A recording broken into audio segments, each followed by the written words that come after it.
on your video, that would be good. Om Namo Bhagavate Vasudevaya. Om Namo Bhagavate Vasudevaya. Om Namo Bhagavate Vasudevaya. Om Ajnanatimirandasya Chakshurunmilitam Yena Sri Chaitanya Sarikam Yena Bhutale Swayarupa Vandeham Shri Gurum Sri Udavadakamalam Shri Gurum Vaishnavamsha Shri Rupam Sagra Jatam Sagra Raghunatham Visatam Jeevam Satvikidam Savadutam Parijana Saidam Krishna Chaitanya Devam Shri Radha Krishna Padan Sagana Lalita Shivishakam Vidamscha Ek Krishna Karuna Sindhu Dinabandhu Jagatpade Gopesha Gopika Kanda Radha Kanda Namostude Tapta Kanjana Gaurangi Radhe Vrindavaneshwari Vrishabhanu Sude Devi Pranamami Hari Mancha Kalpatarusha Paritanam Pavarino Namo Brahma Namo Vishnupadaya Krishna Prasthaya Bhutale Srimade Bhakti Vedanta Swami Namaste Saraswati Deve Gauravani Pracharine Nirvishesha Shunyavadi Paschatya Desatarine Jaya Shri Krishna Chaitanya Prabhu Nityananda Shri Advaita Gadadhara Srivastava Hare Krishna Krishna Krishna Hare Hare Hare Rama Rama Rama Hare Hare. Hari Om Tat Sat. Hare Krishna. So welcome all the devotees for today's satsang program. So there is one new devotee today, Partha Sarthi Prabhu. I request His Grace Nandan Prabhu to please introduce him. Hare Krishna devotees. Today we welcome our colleague, one of my colleague, Mr. Partha Sarthi, who actually reside in Abu Dhabi for Arnav Group companies. We welcome Mr. Partha Sarthi to join us in this our group. So by lovingly chanting 3 times Hare Krishna Mahamantra. Hare Krishna, Krishna, Hare Krishna, Krishna Krishna, Hare Hare, Hare Rama, Rama Rama, Hare Hare, Hare Krishna, Krishna Krishna, Hare Hare, Hare Rama, Rama Rama, Hare Hare, Hare Krishna, Krishna Krishna, Hare Hare, Hare Rama, Rama Rama, Hare Hare. Hare Krishna. So what was the shloka for last week for by heart?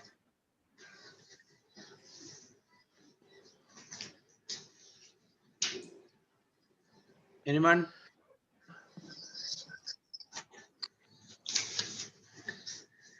Advait Prabhu, what was the shloka for by hearting?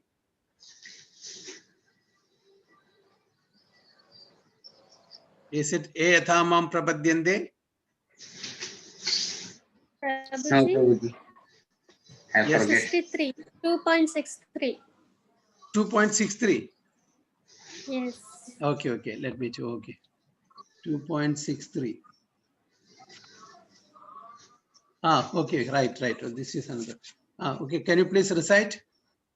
Krodhat Bhavati Yes, Sammoha. Prabhuji. Yes. Hare Krishna. Hare Krishna. Krodhat bhavati sammoha, sammohat smriti vibhrama, smriti pramshat buddhinaso, buddhinasat pranasyati. Haribol. Okay. Who else?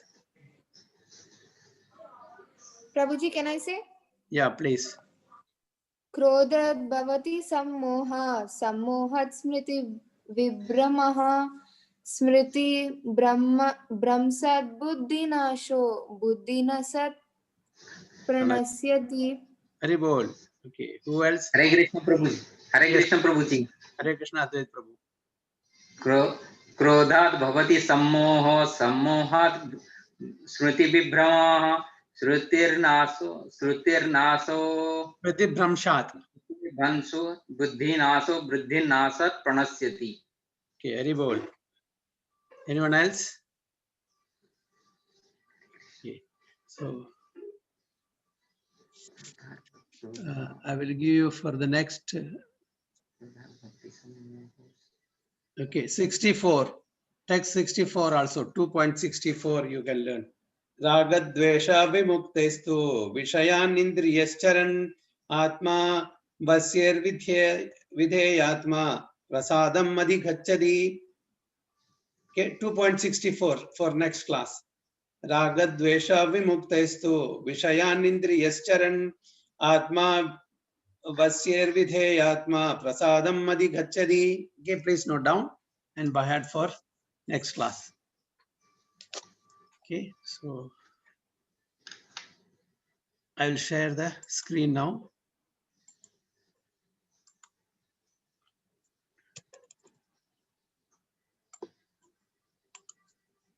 Okay, so week 12, the nectar of the holy name. Devotional service begins with hearing the holy name chanted by a pure Vaishnava. Because the living entities are minute, atomic parts and parcels of the Lord, devotional service is already present within them in a dormant condition. Devotional service begins with Shravanam Kirtanam, hearing and chanting. When a man is sleeping, he can be awakened by sound vibration. Therefore, every conditioned soul should be given a chance to hear the Hare Krishna mantra chanted by a pure Vaishnava. One who hears the Hare Krishna mantra thus vibrated is awakened to spiritual consciousness or Krishna consciousness. In this way, one's mind gradually becomes purified, as stated by Sri Chaitanya Mahaprabhu, Cheto Darpanamarjanam. So here it says, we're all part and parcel of the Supreme Lord. Okay, and we being the part and parcel of the Supreme Lord, our constitutional position is to serve the Supreme Lord in devotional service. Okay, since we are part and parcel, the devotional service is present in a dormant condition. So what is the problem with us now? We are all having devotional service, but it is in a sleepy condition, dormant condition. It is not awakened. Okay, and of all the indriyas, the indriya that responds fast, which is the indriya that responds fast? Yes, we have 5 indriya. So out of the 5 indriya, which is the indriya that responds fast? Mana. No. Prabhuji, eyes? No. When we are sleeping, for example, which indriya responds fast? Hearing. Yes. Yes. Okay, suppose we are sleeping, other indriyas will not respond as much as the ears respond. Okay, the sound, immediately we awaken. Similarly, this is a transcendental sound vibration, Hare Krishna mantra, because as it is mentioned here, the devotional service is in every one of us, but it is in a dormant condition. It is sleeping. It is not awakened. So a sleeping person can be awakened by calling out loudly.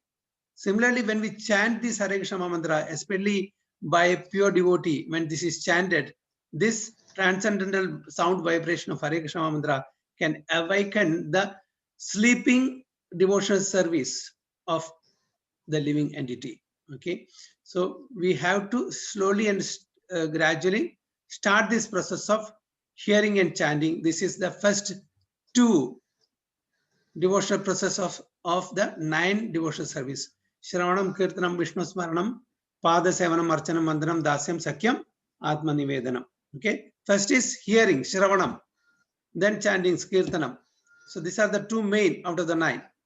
So simply by hearing this chanting of the Hare Krishna mantra from a pure devotee, and we thereby taking up the same process, can awaken the dormant position of devotional service. So this is what Chaitanya Mahaprabhu says.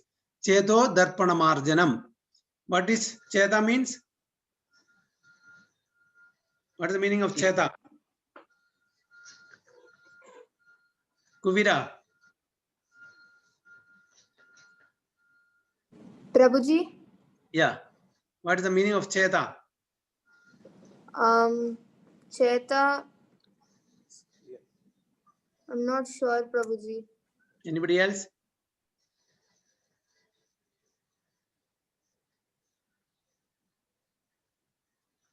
Prabhuji, Yes. is Chaitanya what you do? No. Cheto means mind, the heart. Okay. Darpana. What is darpana means? It's a darpan, mirror. Yes, mirror. Okay. Marjana means? Cleanness. Yeah, cleaning. So what does it mean? What we have to clean? To clean our heart Yes. by Okay. chanting Hare Yeah. Krishna Mahamantra. Yes, the heart is compared to a mirror. If the mirror is covered with dust, can we see ourselves? No. Okay. Similarly, when the heart is covered with the anarthas, okay, we have to clean as how we clean the mirror which is covered by dust. Similarly, we have to clean the heart which is covered by anarthas. So this is how we cleanse our heart, by chanting Hare Krishna, Krishna Krishna, Hare Hare, Hare Rama, Rama Rama, Hare. Then we will be able to see ourselves. Okay, now we cannot see because it is covered by so many anarthas. Just like the mirror is covered with dust, we cannot see ourselves. So that's why this is a process. The chanting of the Hare Krishna mantra is a process to awaken our devotional service, which is in dormant stage. Okay, or in other words, our heart or mind is covered with anarthas, and we have to cleanse that anarthas. Thereby, we can see ourselves clearly, the real ourselves, the real. Now we are seeing only the material body, isn't it? When we cleanse all the anarthas, we can see ourselves, the Atma, the self. So this is a process recommended by Chaitanya Mahaprabhu, Cheto Darpana Marjanam. Okay. So when the mind is purified, the senses are also purified. Instead of using the senses for sense gratification, the awakened devotee employs the senses in the transcendental loving service of the Lord. This is the process by which dormant love of Krishna is awakened. So this is the process to awaken the dormant love for Krishna. Okay. So all the senses should be purified, including the mind.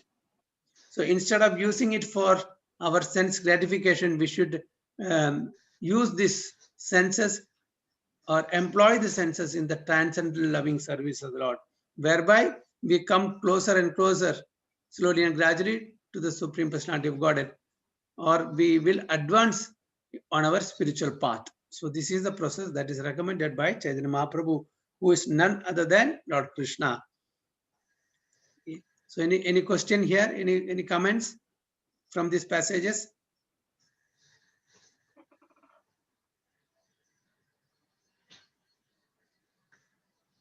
No, Prabhuji, it's clear. Okay. So now you know, Cheto Darpana Marjana means, cleansing the mind. Okay. The mind has so many impressions, so many desires, so many hankerings. Okay. So much of anxieties, lamentation, everything is there. Fear, Kama, Krodha, Lobha, Moha, Mada, Masiri, everything is there in the mind. So we have to cleanse all those, okay, and make it pure. So this is what is said here. Prabhuji, Yeah. Prabhuji, this nectar of the holy name, is the book there on Veda base? Yes. Okay, Prabhuji. Nectar of holy name. It is the same caption, right? With the same caption, it is there in the Veda base? Prabhuji, it seems there is only nectar of devotion and nectar of instructions. No, that is different. Okay, Prabhuji. So passage for discussion. The laws of nature are very subtle and are very diligently administered. Although people do not know it, in the Manu Samhita, the concept of a life for a life is sanctioned. And it is actually observed throughout the world. Similarly, there are other laws which state that one cannot even kill an ant without being responsible. Since we cannot create, we have no right to kill any living entity. And therefore, man-made laws that distinguish between killing a man and killing an animal are imperfect. So here in the passage, it is mentioned that the man-made law is not perfect, it is imperfect. The God's law, okay, the spiritual laws are perfect. So here the example is given. If we kill an animal, we are not imprisoned, we are not punished. But if we kill a man, we will be imprisoned and will be punished. Okay, but as per Manu Samhita, which is the code, moral codes, code of ethics, life for life is sanctioned. If we kill any living entity, we have to suffer the reaction for that. Okay, but the man-made laws, the civil laws doesn't say that. If you kill a mosquito, will we be punished? Yes. Yes or no? Oh, Prabhuji. So if we kill an animal, for example, goat, or they even kill cow and bull and other for for flesh, for eating purpose, will we be punished? Yes, Prabhuji. We will be punished. Will be punished by whom? By God. Yes, that's why Because God. of our karma. Yeah, God's laws will punish, but the civil law, the country's laws will not punish. It is not punishable act. Okay. But if we kill even a small mosquito, because it has life, and we are not supposed to take the life of any living entity, because we cannot create any living entity. So as per God's laws, we will be punished. So is it perfect? Our law, the country's laws or the civil laws as versus the spiritual laws. Country laws has flaws. It is imperfect, whereas the God's laws is perfect. Okay. So if we kill any living entity, we will be punished. Is it clear? Yes, Prabhuji. Yes, Prabhuji. Yes, Prabhuji. This is in the Manu Samhita. Manu Samhita is the moral codes of conduct, ethical and everything. So everything is there, it is given. It is what has been given by the God only. So although there are imperfections in man-made laws, there cannot be defects in the laws of God. So we have to understand that. In our laws, in the country's laws, in the civil laws, there can be defects. But in the God's laws, there cannot be defects. It's perfect. According to the laws of God, killing an animal is as punishable as killing a man. So whether you kill a man or whether you kill an animal, it is the same result. Okay, it's the same result. Those who draw distinctions between the two are concocting their own laws. Even in the 10 commandments, it is prescribed, thou shalt not kill. So it is as the Christian says, thou shalt not kill. What does it mean? That we are not supposed to kill. But they will misinterpret it in their own convenient way, that thou shalt not kill men. Jesus did not say that. Is one of the 10 commandments, thou shalt not kill. That means we are not supposed to kill anyone for that matter. This is perfect law. But by discriminating and speculating, men distort it. I shall not kill man. So they have distorted the meaning of it. They will say, no, I shall not kill man, but I shall kill the animals and other living beings. But I shall kill animals. In this way, people cheat themselves and inflict suffering on themselves and others. In any case, however, God's laws will not excuse such behavior. The laws of the country will excuse. The laws of God will not excuse whether we are killing a person or a man, or whether we are killing an animal for that matter. They will not excuse. If not today, tomorrow we will have to incur the sinful reactions of those killings, unnecessary killing of animals. Is it clear? Yes, Yes, Prabhuji. Prabhuji. Okay, so Yes, what we are supposed to do? We are not supposed to kill any living being. Kill anybody. Yes. So do you have any questions in this regard? Yes, Prabhuji. No, Tell me. Because while we are walking, In sometimes we kill the ants and some insects. Yeah, sure. So Prabhuji is telling, while we are walking, we are cooking, and we are cleaning, so many small insects are being killed, not purposely, not deliberately, but they get killed. Even when we are cooking, so many bacteria. So Yes. how do we take that? Yes, this is beyond our control. We are not deliberately doing that. Okay, so for that, there are some what you call some atonement we are doing, some prayaschitta we are doing. Unknowingly, we are killing. So when we take up devotional service, okay, nicely, sincerely, small unintentional killing of small insects and such living beings will be pardoned by the Supreme Lord. Okay, when we take up the devotional service very nicely, and we are not doing it purposely, we are not killing them just for their sense, just like the people who are killing an animal, okay, the goat and cow and chicken and all, they are killing for their sense gratification. We are not doing that.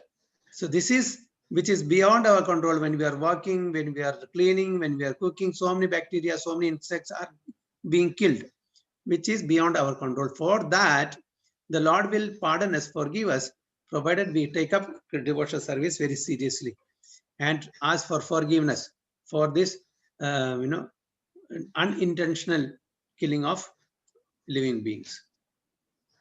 Is it okay, Prabhuji? Yes, Prabhuji. Yes, Kuvira, you wanted to ask something? No, Prabhuji, no question. Okay.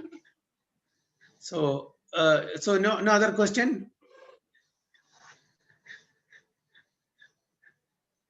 What about killing the plants and other things?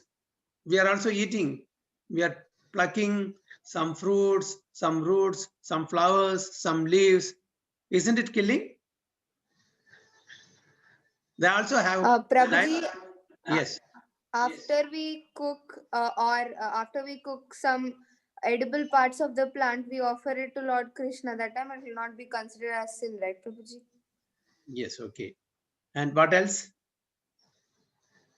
People may ask, you say that killing is punishable. You're not supposed to kill. Then how you are eating vegetables? How you are eating fruits and roots?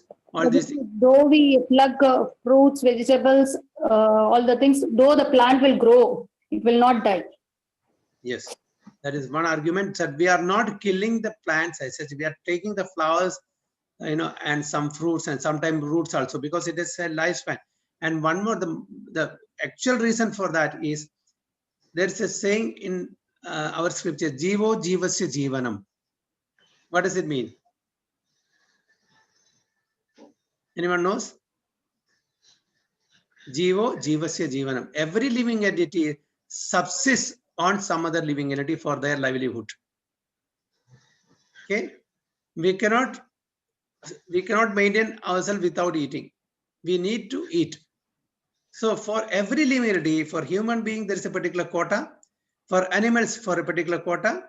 Birds, another particular quota. So every living beings have been provided a particular quota for their survival, by the laws of nature, by the supreme personality of Godhead. So that only they are supposed to eat. So for human beings, our quota is vegetables. And that also unnecessarily we are not supposed to destroy the trees and plants. Whatever we want, for our sustenance, just like fruits, flowers, or roots, we are supposed to take. And as Mataji rightly said, even if we take it against sprout. Okay, so we are not supposed. Even there is in the olden days, if you all remember, when we cut a tree, before we cut a tree, we take permission. There is some mantra to be chanted before we cut a tree. We respect. Okay, the tree, we will not just cut like that. We chant a mantra, we take permission, then only, because there is no other way. We may require the tree for constructing some house or some furniture, or for some other reason, for our survival. For that purpose, we may cut that tree. Unnecessarily, we will not destroy the forest or trees and plants. We'll take only the byproducts of those trees and plants, because that is the quota, given to us by the Supreme Lord. In the Isopanishad, it is said, okay, what is that? Isavasyam idam sarvam yat kincha jagatyam jagat tena tektvena bhunjidaha magrida kasya siddhanam.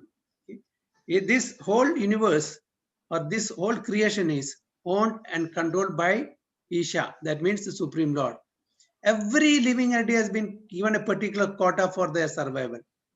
And we are not supposed to encroach upon somebody else's quota. Okay, because everything belongs to the Supreme Lord. So for us, for our livelihood, for our survival, the quota is vegetable, not animals. The lion, what is the quota of a lion? What is the quota of a lion? Meat. Another animal, right? Another Yes. one, yes. So it will definitely kill and eat another animal. That is its quota. Okay, it will not spoil the vegetable garden, or it will not cut a tree and eat. It is not its quota. What is the food for elephant?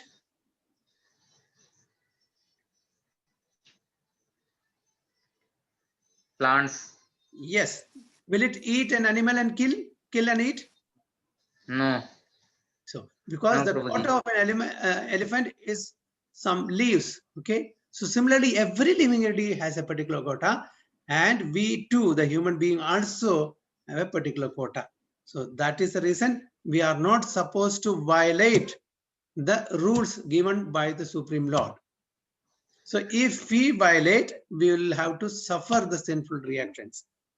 Okay. And another thing, one more thing, somebody said, and even after plucking the roots and fruits or leaves or whatever it is for our survival, we cook that and we offer it to the Supreme Lord, and the Supreme Lord will remove all the sinful reaction, because we are offering this to the Supreme Lord. Only then we are consuming it.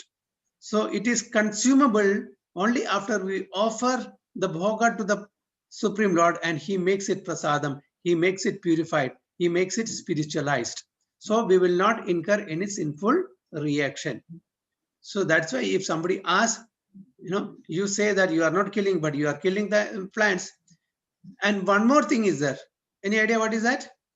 Is killing or cutting the neck of a goat or a cow and cutting a tree, is it same? No, Prabhuji, because the killing a goat is taking a life away, and cutting a tree, like you are also killing it. So like, Yeah. Is it same? like it's not same, because So it's how? It also has life. So you're taking the life of a tree, you're taking the life of an animal. So in what way it differs? Both has life, both are living entities.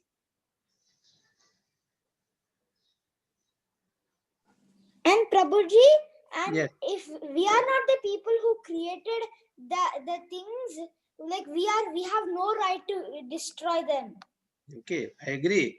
I'm asking you, we are killing an animal and we are killing a plant or a tree for our food. Both are killing, both are living entity. So what is the difference between killing an animal and killing or taking the life of a plant or tree for our survival? What's the difference? In what way it is in what way it differs?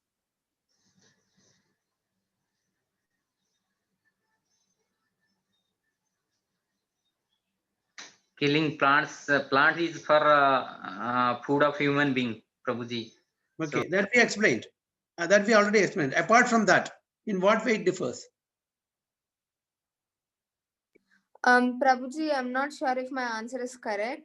While we are killing animals, that time it's not correct. And for plants, when we cut a small part, we are using it for our basic necessities, like maybe vegetables and fruits, flowers for puja, some edible roots, like their necessities for cutting plants. But for killing animals, it's not a necessity. It's a pleasure for some people. Yeah. Okay, agree. All that is agreeable. All that is agreeable. Okay. Now there's a basic difference here. I'll tell you. Okay. If you cut the leg of an animal, or if you cut the head of an animal, the life goes, right? What about the pain that is undergoing when we cut the leg, or any other parts of the body or the head of an animal? Does it get pain? Yes, Prabhuji. If we cut our head, will we get pain? Yes, Prabhuji. Yes, no? Same pain. Suppose if we are inflicting pain upon us and we are suffering. Similarly, the animals are also suffering like us. But will the tree suffer like that? The same suffering? No, Prabhuji. Why? No.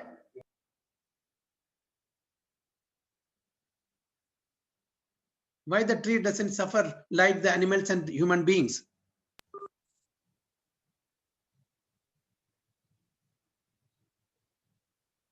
What's the reason?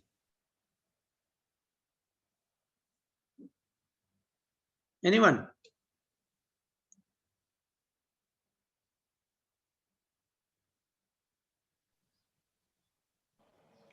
Consciousness. Yes, yes.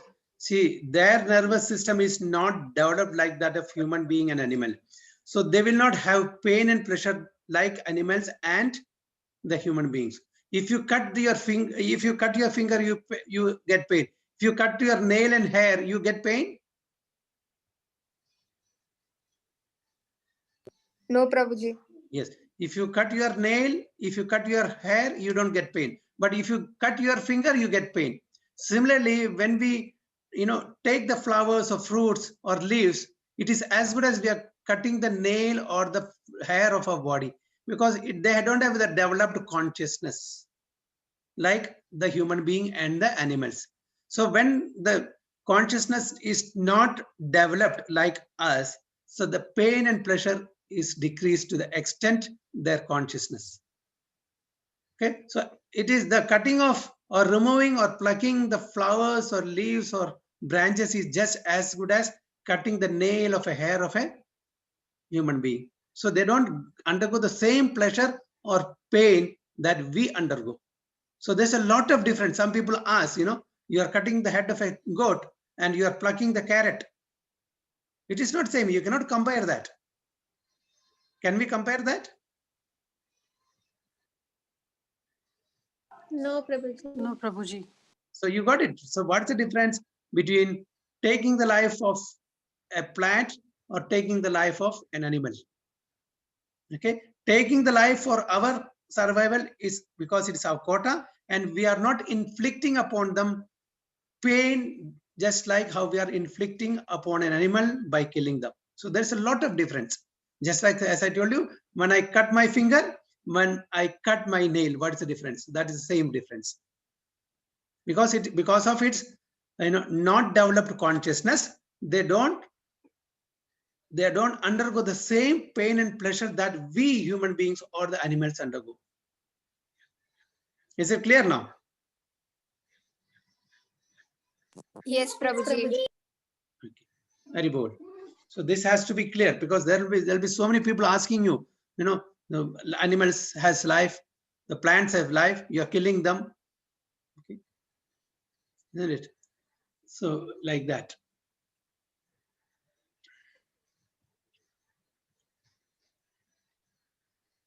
Okay, next. Everyone is God's creature. Although in different bodies or dresses, God is considered the one supreme father. A father may have many children, and some may be intelligent and others not very intelligent. But if an intelligent son tells his father, my brother is not very intelligent, let me kill him, will the father agree? No, it's, everyone, whether a person is intelligent or non-intelligent. Okay. It is the children of the Father. Similarly, we're all the children of the Supreme Father, Krishna. We may be having human body, some others may be having animal's body, but we're all children.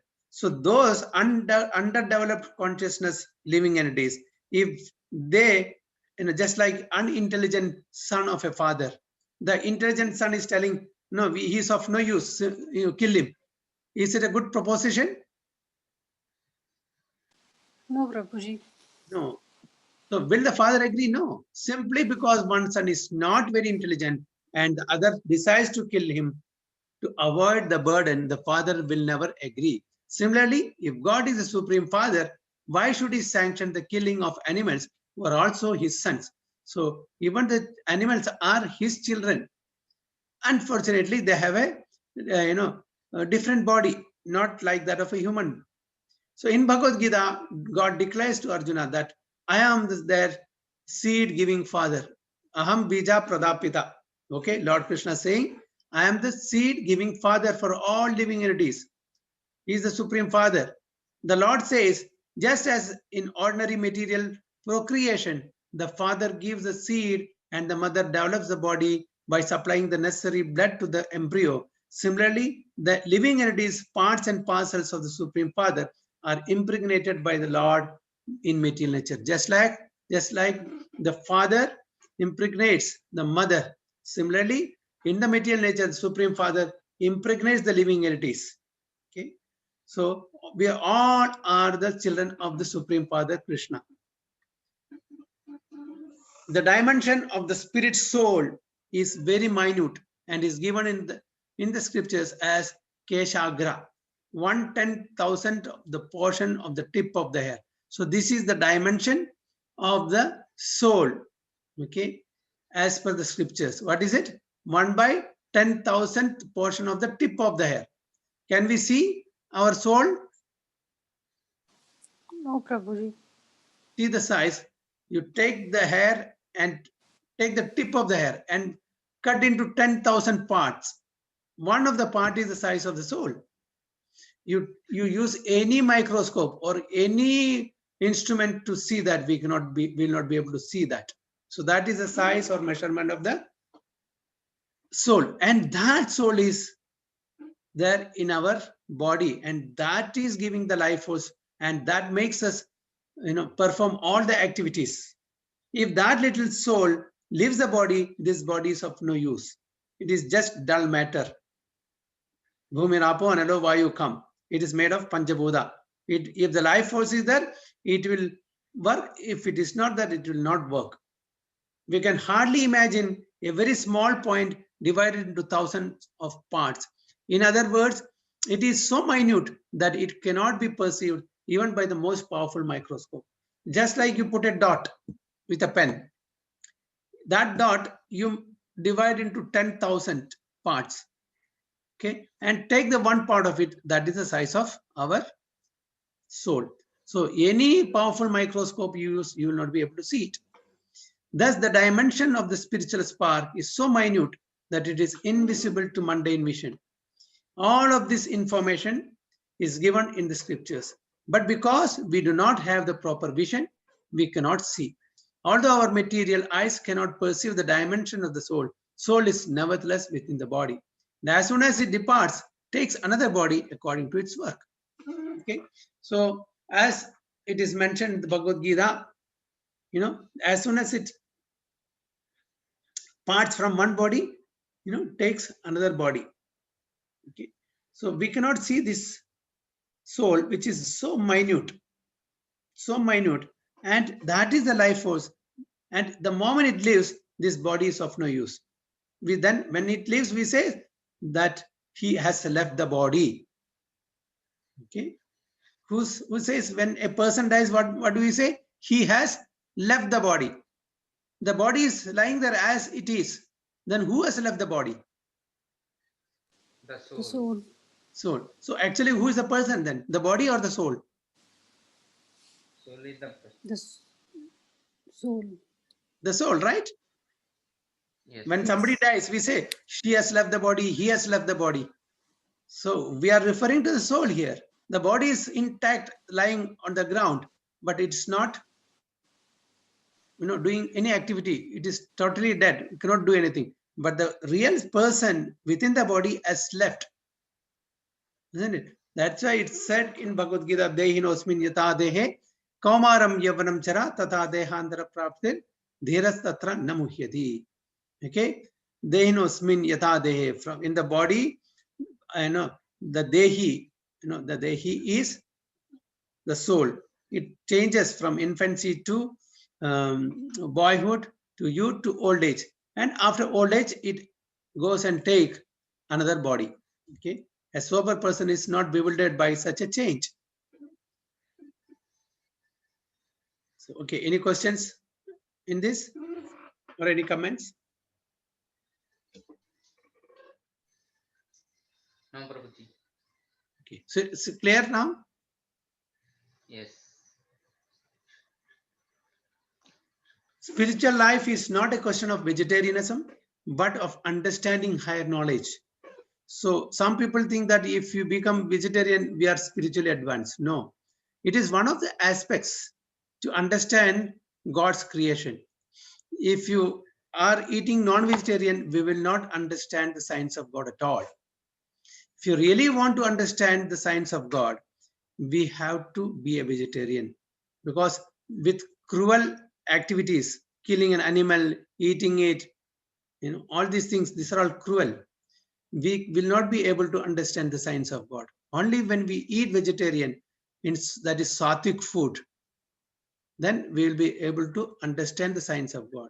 So spiritual life is not a question of vegetarianism. We are supposed to be vegetarian only, but unfortunately we are into everything. So by nature, we are supposed to be vegetarian. Okay, so that is there, but it's one of them. So it is easy for anyone to understand science of God if he is vegetarian. Otherwise, it's not possible. When one comes to the platform of elevated knowledge, he naturally becomes a vegetarian. So when we understand the higher knowledge, we automatically become vegetarian, even if we are taking non-vegetarian. So what is lacking here? The knowledge of the scriptures. Okay, we don't know what we are doing, that we are doing a great sin by killing the animal and eating. So when we come to know that we are doing a sin, great sin, just like, if you remember, the story of Valmiki. Who is Valmiki? The Shiv Ratnakar. Yes, Ratnakar. What was his profession? What was his occupation? To killing the human beings and collect the money. Yes. So and everything.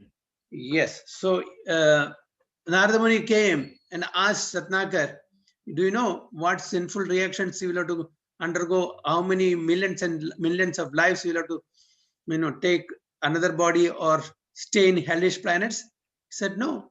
Then when he explained, then he stopped it and he went and asked his family, I am doing this for you. Will you partake the sinful reactions? They said no. We will not partake. It is your duty to maintain us. Why should we partake your sinful reaction? So his eyes opened. He understood. Okay. He got the real knowledge. Then he stopped it. Similarly, when we also come to know that killing animals is not recommended in the scriptures, it is sinful activity, will also stop. That is how many of us were ignorant before. We didn't know this is sinful activity. So when we came to know that this is sinful activity, we also stopped. So that's what Pandita Samadarshana. Pandita means a learned person. He sees equally whether you are a human being or animal or aquatic or trees and plants. He sees equally. That's a Pandita. And who is very highly learned does not distinguish between a learned scholar, a Brahmana, an elephant, a dog, and a cow. Vidya Vinaya Sampanne, Brahmane Gavi Astini, Sunichaiva Sopakecha Pandita Samadarshana. Okay, so who is a Pandita? A learned person who sees with equal vision, be it a Brahmana, okay, or an elephant, or a lion, or a dog eater. He sees everyone equally because he sees the divinity, the divine soul, the spirit soul within each of this living being. He will not differentiate according to the body. So that is what he says, Pandita Samadarshana. He thinks, how is this? He does not see the body, but the soul, the spiritual spark, Brahman. He thinks, here is a dog. but it's also a living entity. Although by his past karma, he has become a dog. And his learned scholar is also a living spark, but he has taken good birth because of his past karma. When one comes to that position, he does not see the body, but the spirit spark, and he does not distinguish between the living entity and another. So a learned person, when he sees, he doesn't see the body. He sees the living spark within the body.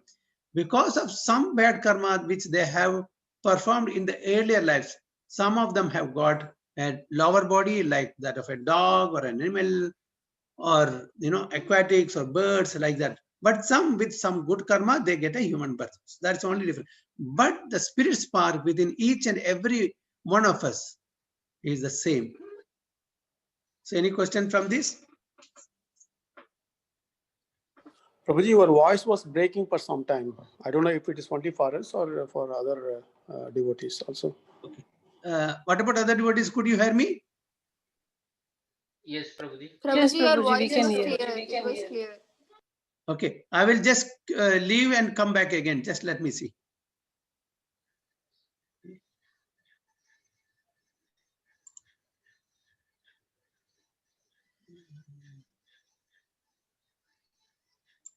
Okay, if I leave, the recording will go. Okay, what about now?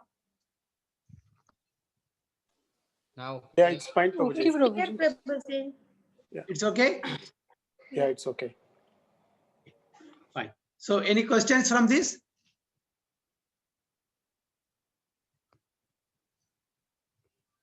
From this para? How does a learned person sees the living entities?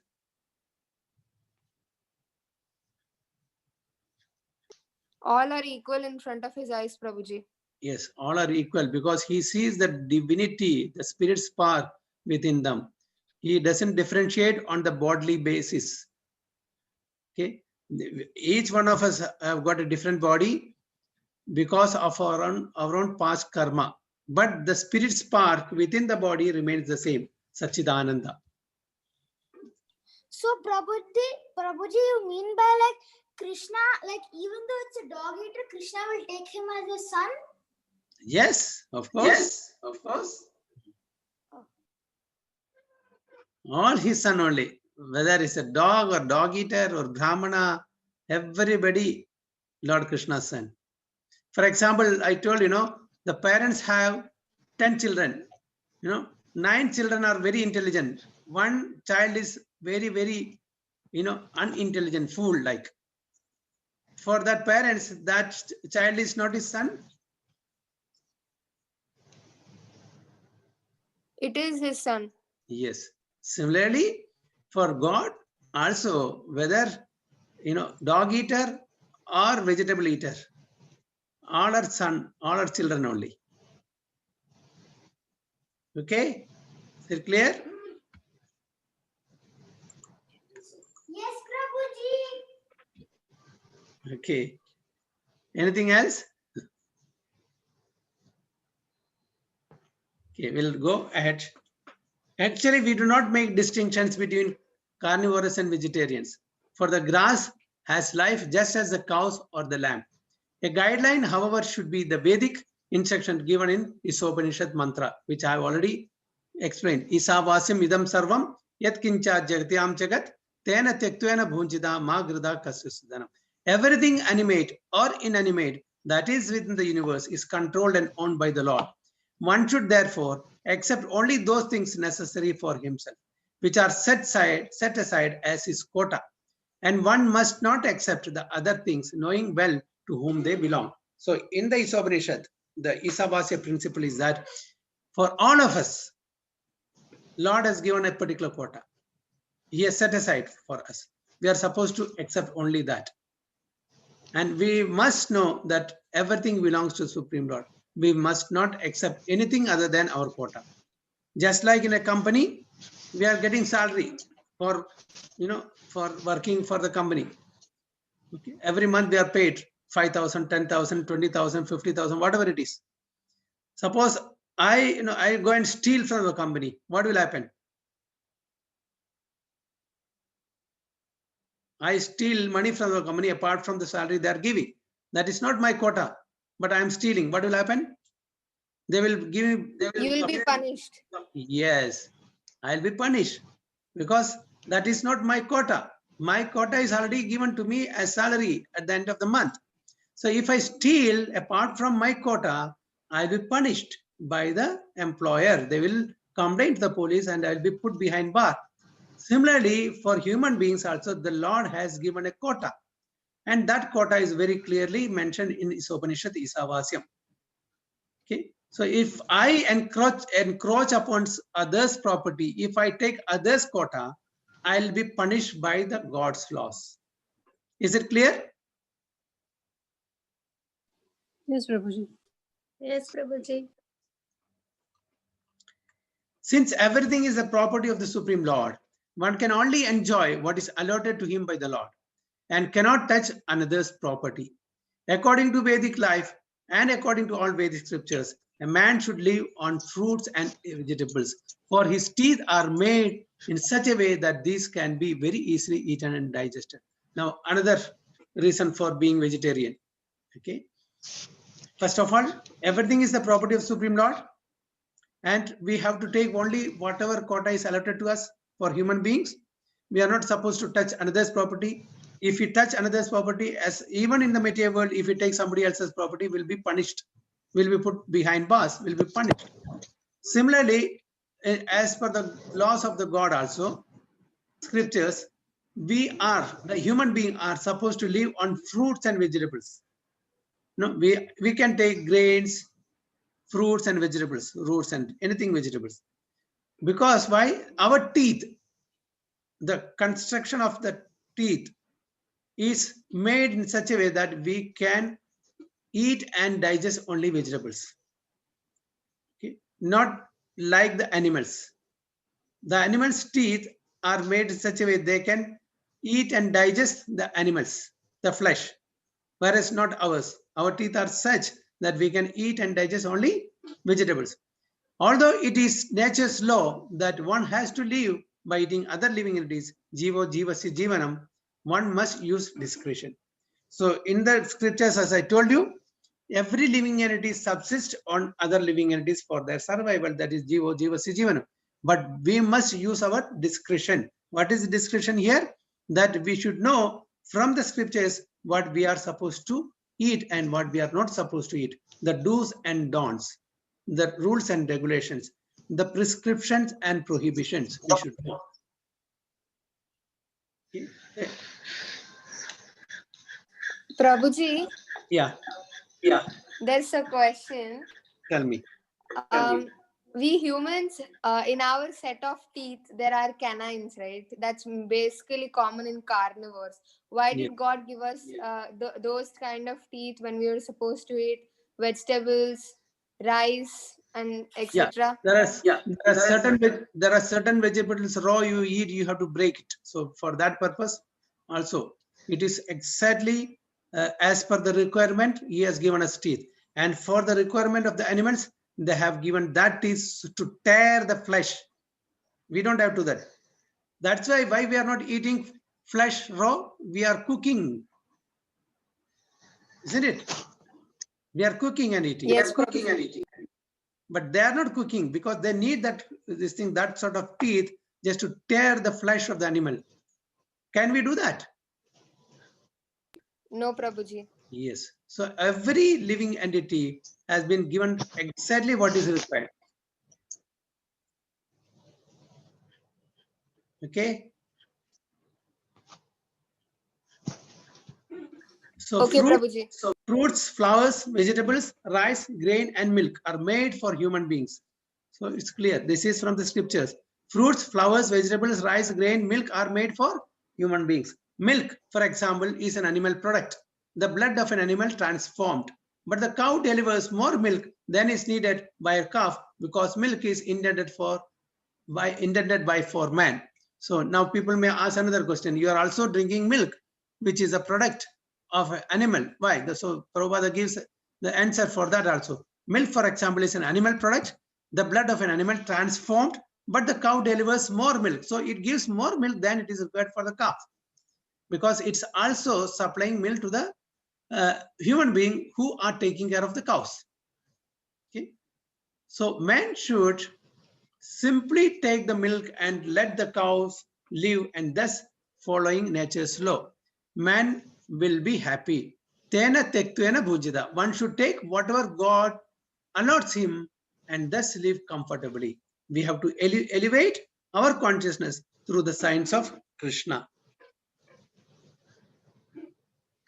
Is it clear? Yes, Prabhuji. Okay. Shall we go to the discovery? You have Yes, time Prabhuji. for another 5-10 minutes, then we can finish this. Yes, Prabhuji, We can have have time, it. Prabhuji. Okay. Our God's laws different from man-made laws. Explain with reference to punishment given for taking any life. Yes, one by one. Each devotee can say that. Prabhuji, can I go first? Yeah. Prabhuji, in God's law, killing man and killing animal is same, but for man-made laws, it's killing man is offense while killing animals is acceptable. It's not a punishable offense. Very good. Yes. So man-made law is imperfect. God's laws are perfect. Whether you kill an animal or you kill a human being, the punishment is there. But for man-made law, if you kill a man, there is punishment. If you kill an animal, you will not be punished. So it is imperfect, and the God's laws is perfect. Haribol. Understanding. Why are God's laws different? Any other individual? Yeah, Yes. Prabhuji. Yes, Prabhuji. Because God treat everyone equally. His law for everyone is equal and perfect. Okay. Very good. God's laws are different than the man-made law. God sees every living entity as as his children. Okay. Here it is in the man-made laws, they see only the human being. They don't take care of the other living beings. They see the welfare of the living beings, and whatever is required, they may give some consideration, but they don't punish. So it is different. So that is different from the man-made laws and God laws. Explain the dimensions of the spirit soul. When can we begin to understand the presence of the soul in everyone? Prabhuji, can I tell Yes, answer? please. It's the tip of the hair. If we cut into 10,000, that one will be the size of the soul. Okay, And with the consciousness, we can understand that the soul is present in the body. Very good. No, the moment the consciousness, the person leaves the body, and when the person die, the spirit soul quit the body, then there is no soul. So we know when a person is conscious, that means the soul's presence is there. Very good. Haribol. What are the reasons for us to be vegetarian?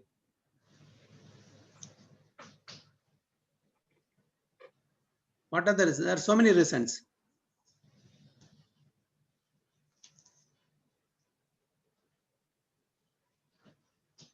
One by one.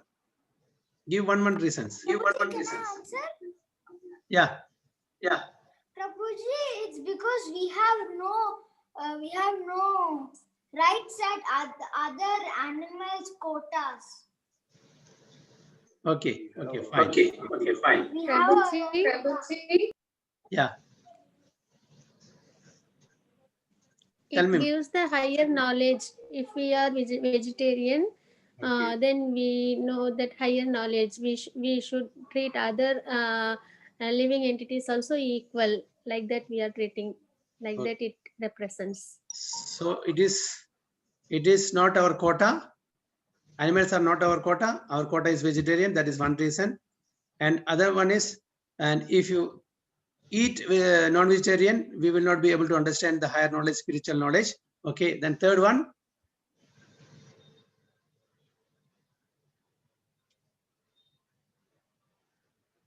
The main one. Prabhuji, and also our quota is fruits, vegetables, etc. Because we are designed in a way that we can digest only such food. Yes, okay, agree. Yes. The main one you are missing.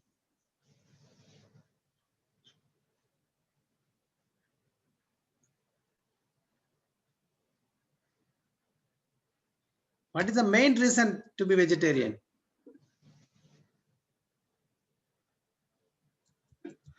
If you kill animals, what will happen? Actually, Prabhuji, We'll be punished. vegetable. Sinful reactions. Okay, we are doing papa offense. We will get sinful reactions. We'll have to stay in the hellish planets for millions and millions of years, and we'll go down, degrade ourselves to lower species. No, it is a papa, it's sin. Okay, but not vegetarian, because vegetarian is our quota. And again, vegetarian, we are cooking and offering to the Lord, spiritualizing it and eating. So there is no sin. So eating vegetarian, non-vegetarian means killing animals for filling our belly is not recommended in the scriptures. It is a sinful activity. For any other reasons why we have to be vegetarian? The digestive system. These are made for only vegetable. Yes. And digestion system is also. Our teeth and digestive system are made such a way that we can eat and digest only vegetable food, not non-vegetarian food. Okay, is it clear? Clear, Yes, Prabhuji. Prabhuji. Okay, these are some of the main points. Still, there are so many points. Okay. Discuss why people like to eat meat. What arguments or reasons will you provide for them to become vegetarian? Suppose anyone from your circle is eating meat, and they're arguing with you why you are not eating meat, why you have stopped eating meat. You were eating before, now you have stopped. Why? So how can you defend you being the vegetarian? So many things we can discuss. So what we have said, all these things for the answer 3. So we can just give scientific answers first. There is a saying, we are what we eat. Okay, so our consciousness will be according to the food that we eat. If we eat something that is killed cruelly, if you show cruelty to the animals and eat that, our consciousness also will be cruel. We will not be sober. We will not be in the mode of goodness.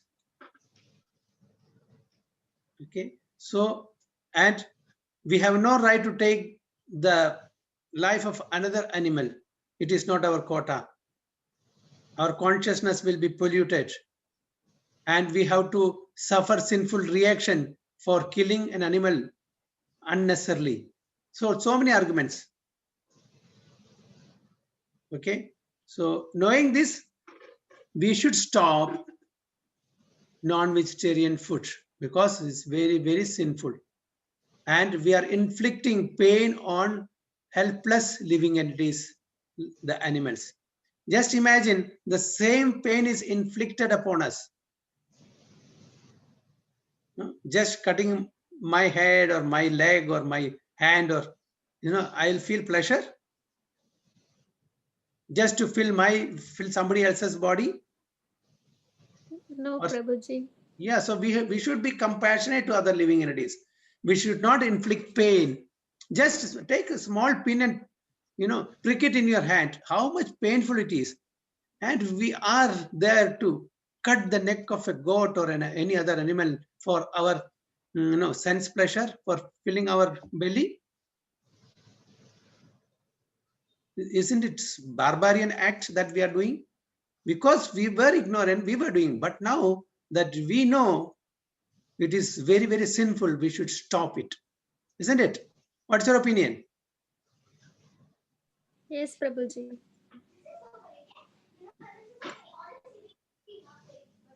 Okay, so any other comments or questions? Please raise another 2-3 minutes.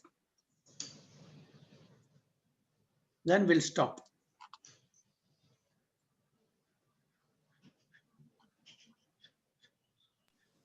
Hare Krishna Prabhu ji.